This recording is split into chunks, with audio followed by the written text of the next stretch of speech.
विपक्ष बीते 10 साल से नरेंद्र मोदी को पीएम की कुर्सी तक पहुंचने से रोकने के लिए सारे हथकंडे आजमा चुका। 2024 के चुनाव के बाद उसे थोड़ी बहुत जो उम्मीद की किरण नजर आई वो इन बातों में नजर आई कि झूठ और भ्रम फैलाने की राजनीति में, और दूसरा हिंदुओं का वोट बांटने की राजनीति। इंडी गठबंधन को लगता है कि मुसलमान का वोट तो बल्क में मिल ही जाता है, लेकिन मोदी नाम का किला तब तक नहीं गिरेगा जब तक हिंदू का वोट नहीं बटेगा। और इसलिए आप देखिए कि इंडी गठबंधन का डेस्परेशन आज इस लेवल पर चला गया कि संसद में बजट सत्र की चर्चा भी जातियों पर घुमा दी गई, जो शायद ही आज तक आजाद भारत के इतिहास में हुआ हो।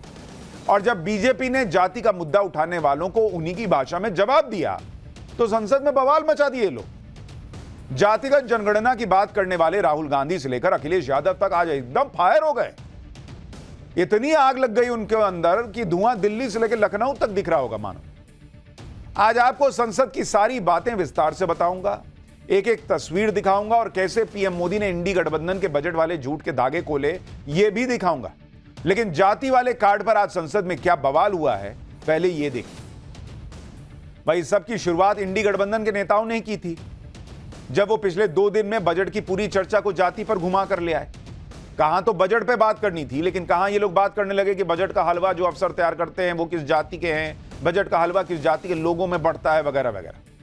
चाहे राहुल गांधी हो या फिर अखिलेश यादव या इंडी गठबंधन का कोई और नेता, सारे उसी जाति वाली लाइन पर चल रहे हैं। जातिगत जनगणना तो हम करा के रहेंगे, कोई हमको नहीं रोक सकता।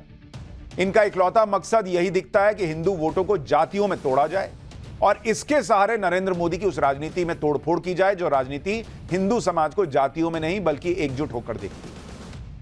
कल राहुल गांधी के बजट के हलवे में जाति ढूंढने से यह सब शुरू हुआ और आज संसद में बड़े बवाल में कैसे बदल गया, यह देखने से पहले देखिए कि कल क्या हुआ था और उसका आज वित्त मंत्री निर्मला सीतारमण ने क्या जवाब।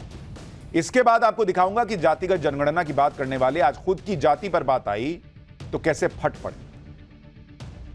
मैं ये फोटो समझाना चाह रहा हूं सर, इसमें ये जो बजट का जो हलवा है सर ये बट रहा है और इस फोटो में सर मुझे एक ओबीसी अफसर नहीं दिख रहा, एक आदिवासी अफसर नहीं दिख रहा, एक दलित अफसर नहीं दिख रहा मुझे।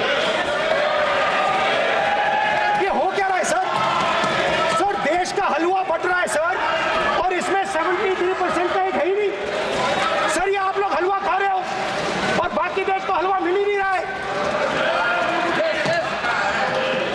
ठीक है सर, 20 अफसरों ने बजट को तैयार किया, हमने पता लगाया, मतलब हिंदुस्तान का जो हलवा है 20 लोगों ने बांटने का काम किया है।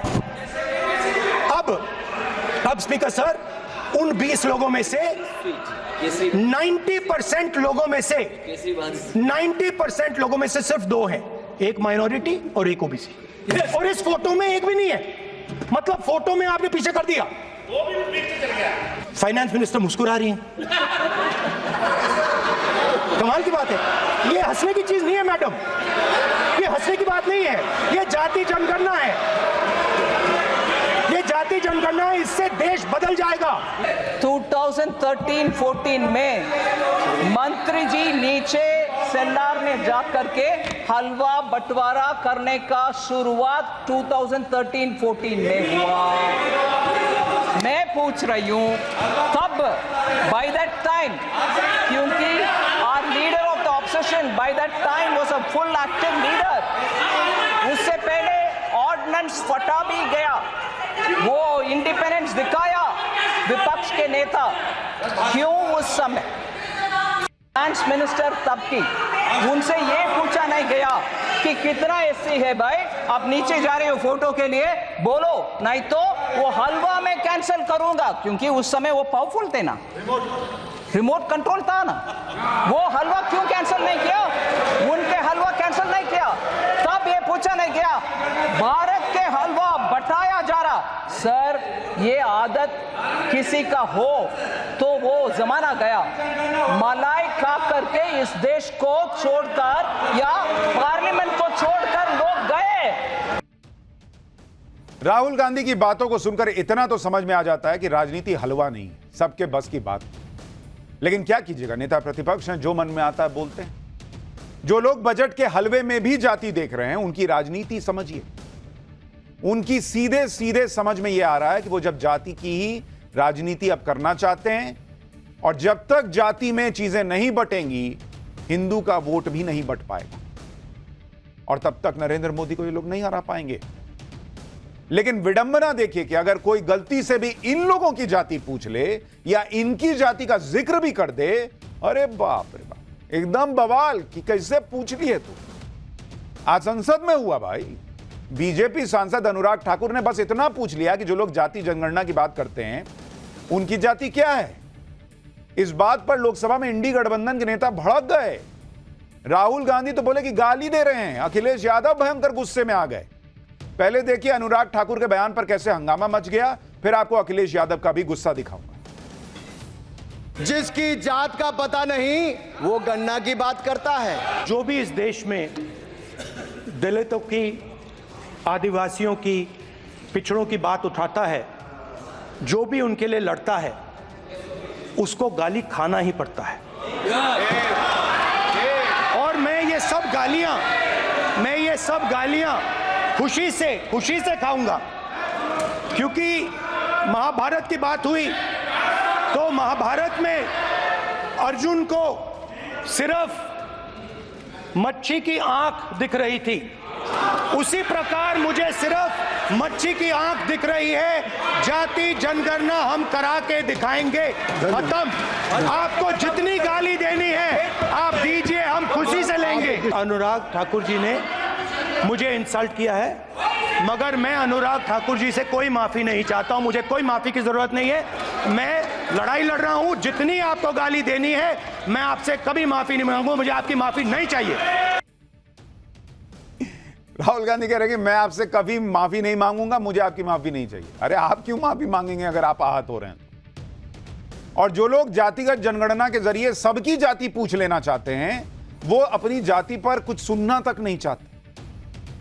इस मामले को इतना बड़ा मुद्दा बनाया जा रहा है कि संसद के बाहर भी इंडी गठबंधन इसे लेकर माहौल बना रहा है। प्रियंका वाड्रा ने कहा कि सामाजिक आर्थिक जातीय जनगणना इस देश के 80% लोगों की मांग है। आज भरी संसद में कहा गया कि जिनकी जाति का पता नहीं वे गणना की बात करते हैं। क्या आप देश की संसद में देश की 80% जनता को गालियां दी जाएंगी? नरेंद्र मोदी जी को स्पष्ट करना चाहिए कि क्या यह उनके कहने पर हुआ है। अगर देश की 80% जनता जातिगत जनगणना चाहती ना मैडम, तो 543 में से 80% सीटें कांग्रेस को आती, 99 नहीं आती। तो आप 80% की आवाज नहीं है, कांग्रेस पार्टी 80% की आवाज नहीं है। और राहुल गांधी की बात करना, उनकी जाति की बात करना 80% लोगों का अपना अपमान नहीं है। लेकिन बात राहुल गांधी को कही गई और संसद में पारा हाई अखिलेश यादव तक का हो गया। वो अनुराग ठाकुर पे भड़क गए कि जाति कैसे पूछ सकते हो। एक बार सुनिए अखिलेश यादव को कितना फायर हो गया आज।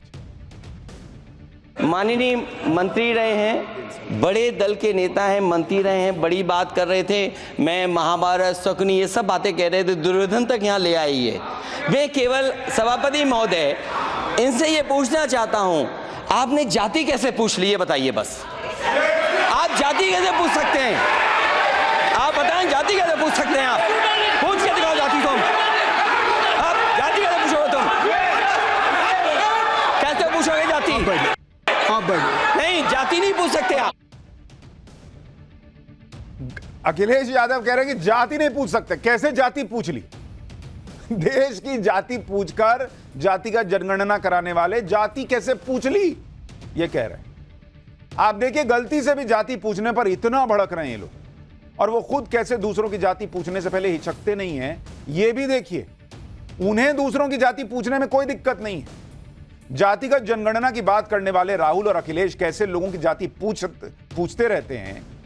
आप उनके पुराने बयान सुनिए, मतलब वो किसी से भी पूछ सकते हैं, उनसे कोई जाति नहीं पूछ सकता। फिर वो कहेंगे कि तुमने जाति कैसे पूछ ली, लेकिन वो पूछ सकते हैं। देखिए उनका पुराना बयान देखिए। छोड़ो अपना कैमरा कहीं और ले जाओ, चलो। आप लॉ एंड ऑर्डर की बात कर रहे हैं, लेकिन तुम पिछड़े हो कि क्या? नाम क्या तुम्हारा? नहीं, नाम बताओ इनका क्या है, नाम बताओ। हाँ, मिश्रा जी। अरे मिश्रा जी, कुछ तो शर्म करो। अरे कुछ शर्म करो यार। मीडिया के आप, नाम क्या आपका? हाँ, आप शिव प्रसाद जी हैं। आपके मालिक का क्या नाम है? आपके मालिक का क्या नाम है? क्या नाम है? नाम बताओ, नाम बताओ। ओए मारो मत यार, मारो मत उसको, मारना नहीं है, मारना नहीं है। नाम बताओ उसका। वो ओबीसी है? नहीं। वो दलित है? नहीं। वो आदिवासी है? नहीं।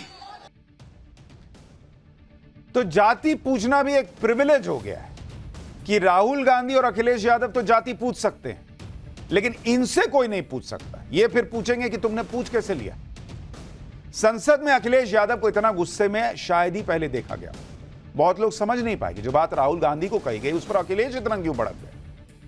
क्या ये याराने की वजह से है या फिर आज अखिलेश यादव पहले से अनुराग ठाकुर की बातों को दिल में लिए भरे बैठे थे, इसलिए आज गुस्सा निकल गया? क्योंकि आज अखिलेश यादव और अनुराग ठाकुर की लोकसभा में पहले ही भिड़ंत हो चुकी थी। देखिए संसद में अखिलेश यादव और अनुराग ठाकुर के बीच क्या हुआ, जिसकी बड़ी चर्चा भी हो रही है। मैं बैठ जाता हूं, आप खड़े होकर के कह दीजिए अग्निवीर व्यवस्था अच्छी है। मैं एक बात और कहता हूं, अखिलेश यादव जी सुन ले, अग्निवीर में 100% एम्प्लॉयमेंट की गारंटी है और रहेगी। जो मैंने बहुत छोटा सवाल पूछा था, मैं दूसरी बात कहता हूं, अगर ये जो बात आप कह रहे हो, तो आपको जरूरत क्यों पड़ रही कि आपको उत्तर प्रदेश में और प्रदेशों में कोटा देना पड़ रहा है 10%? चैल जानते हैं आप कहाँ हैं? चैल जानते हैं आप कहाँ हैं? कभी गए हो उस मिलिट्री स्कूल में? मैं खुद मिलिट्री स्कूल का पढ़ा हूँ। और आप परमवीर चक्र की बात कर रहे हो तो हम भी तमाम नाम गिना सकते हैं कितने परमवीर चक्र उत्तर प्रदेश में। आपके सामने कहना चाहता हूँ, ये तो केवल मिलिट्री स्कूल गए हैं। मैं आज भी टेरिटोरियल आर्मी के 124 रेजिमेंट में कैप्टन के रैंक पे अपनी सेवाएं दे रहा हूँ। अखिलेश जी केवल ज्ञान मत बांटिए, राहुल गांधी जी के साथ बैठकर अब वाहे बुलाने का झूठ बोलने की आपको आदत पड़ गई। मैं क्या बात कहना चाहता हूँ, शायद मंत्री जी नहीं रहे इसलिए तकलीफ परेशानी ज्यादा है। आप अपनी जब भी चर्चा हम रखिए, सत्ता में आएंगे, साल 2 साल, ये चलने वाली सरकार नहीं है, गिरने वाली सरकार है, याद रखना आप। माननीय सदस्य। और देखिए, आप क्यों नहीं समझ रहे हो, साइकिल हमारा चुनाव चिन्ह है, साइकिल ही आपको सरकार चलवा रही है। जिस दिन साइकिल हट गई, आप कहां बैठे मिलोगे? तो ये टकराव पहले ही हो चुका था, लेकिन इस टकराव के बीच अखिलेश यादव ने कम से कम ये तो मान लिया कि साल 2 साल बाद जब उनकी सरकार आई, तो जो लोग अभी बजट सत्र में ही नरेंद्र मोदी की सरकार गिरवा रहे थे, अब वो साल 2 साल पर आ गए। करते करते धीरे धीरे 5 साल पे भी शायद आ जाएंगे। लेकिन संसद में ऐसा टकराव देखकर लग रहा था कि जैसे नेताओं ने लड़ाई को पर्सनल ले लिया है। बात यहां पर्सनल लड़ाई की नहीं है बॉस। इंडी गठबंधन के नेता देश में यह माहौल बनाना चाहते हैं कि देश में पिछड़ों, दलितों, आदिवासियों को कुछ नहीं मिल रहा। बजट को लेकर भी राहुल गांधी ने ऐसी बात की थी कि देश का हलवा 95% लोगों को नहीं मिल रहा। राहुल गांधी ने कहा था कि जो लोग बजट तैयार कर रहे हैं उन्हें पिछड़े और दलित की हिस्सेदारी काफी कम है। लेकिन आज वित्त मंत्री ने राहुल गांधी को करारा जवाब दिया। वित्त मंत्री ने बताया कि इस तरह की बातें करने वालों को ना तो बजट की समझ है और ना ही बजट बनाने वालों की मेहनत के बारे में उन्हें कुछ भी पता है। वित्त मंत्री ने बताया कि बजट से पहले हलवा सेरेमनी की प्रथा बहुत पुरानी है। यह हलवा सेरेमनी वो लोग आयोजित करते हैं जो बजट को बनाने की प्रक्रिया में शामिल होते हैं। वित्त मंत्री ने कहा कि जो स्टाफ बजट बनाता है वो कई दिनों तक बाहरी दुनिया से कटा रहता है। ये लोग कई दिनों तक घर तक नहीं जाते, किसी से बातचीत तक नहीं करते, मोबाइल का इस्तेमाल भी बंद होता है, परिवार से दूर रहते हैं। और ऐसा इसलिए किया जाता है ताकि बजट की गोपनीयता बनी रहे। जब बजट तैयार होता है तो जो खुद स्टाफ मिलकर हलवा बनाता है, और यह हलवा इसलिए बनाया जाता है क्योंकि इस देश में शुभ काम करने से पहले मुंह मीठा करने की प्रथा है। वित्त मंत्री ने बजट बनाने वाले 2 स्टाफों का जिक्र किया। बताया कि एक प्रिंटिंग प्रेस के डिप्टी मैनेजर थे जो बजट बनाने की प्रक्रिया में शामिल थे। इस दौरान उन्हें उनके पिता के निधन की खबर मिली, लेकिन वो अपना काम छोड़कर नहीं गए।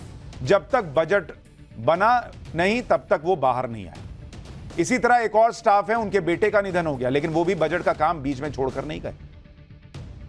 बॉस, लोग इस मेहनत से बजट बनाते हैं और राहुल गांधी उसमें भी जाति ढूंढ रहे हैं। इस तरह के सेंटिमेंट जुड़े हैं बजट बनाने वाले लोगों के अपने काम से, और आप उसकी जाति पूछ रहे हो। ऐसे लोग जो अपने काम के प्रति इतने समर्पित हैं, उन्हें आप जाति के ब्लॉक्स में बांट देना चाहते हो ताकि नरेंद्र मोदी का वोट कट जाए। बस इतनी भर की आपकी दृष्टि है। आज संसद में सबसे ट्रेंडिंग शब्द हलवा ही रहा।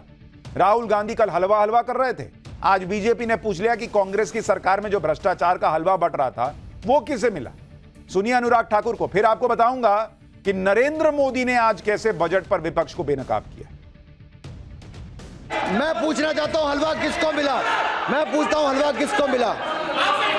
राहुल जी बताइए, हलवे की बात की थी, जीप घोटाले का हलवा किसने खाया? वो फोर्स घोटाले का हलवा किसने खाया?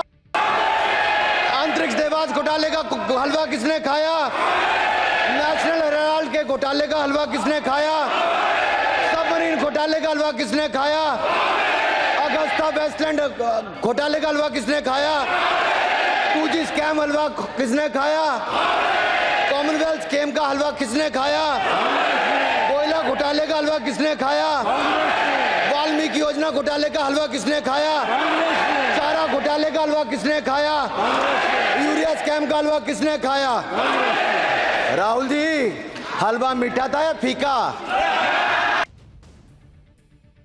तो हलवे का जवाब हलवे से दिया गया, लेकिन उसमें थोड़ा हलवा भी हो गया कि चारा घोटाले वाला, आरजेडी वाला हलवा भी वो कांग्रेस के खाते में ये लोग घुसा दिए।